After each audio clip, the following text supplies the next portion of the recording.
Thanks, Chairman. May I first ask if any of the witnesses on this panel served in Afghanistan? I did not. No. No? I traveled there as a civilian to do my OIG oversight work. Okay. The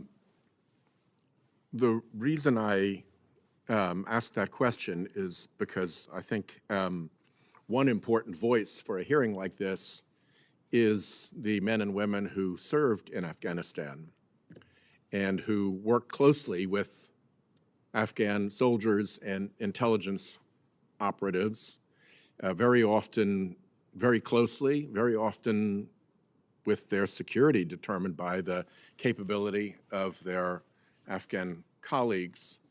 And when the issue of Afghan resettlement came up, the voices that I heard the most were the voices of Rhode Islanders who had served in Afghanistan, other Americans who had served in Afghanistan, and whose message to us was, many of us owe our lives to these Afghan soldiers. We have a moral duty to protect them and to give them an opportunity to come to the United States and not leave them to the tender mercies of the Taliban.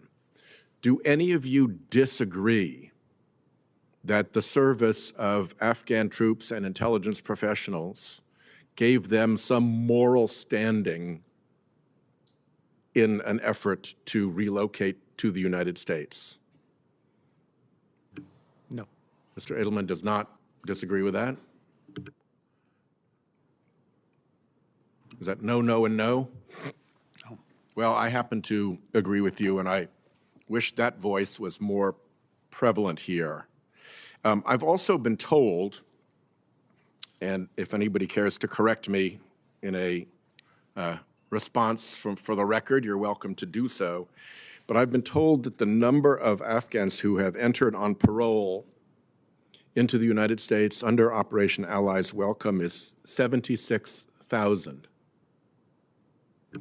And that of those 76,000, as of a report from the Department of Homeland Security in December, 6 had been arrested.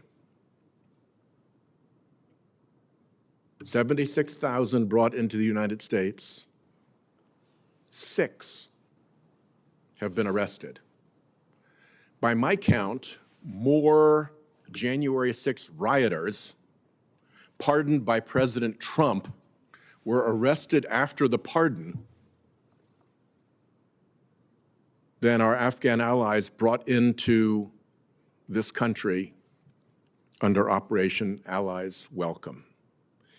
So I hope as we go forward, we consider what our obligation was to those Afghan soldiers and intelligence operatives, translators, IED technicians who served beside our troops, often protected them, sometimes at the cost of injury and loss of life to themselves. Particularly where the numbers, I can't do the math off the top of my head, but 6 out of 76,000 getting arrested, that's like less than 0.1%. We're not exactly dealing with this dangerous intrusion into our country when those are the actual numbers.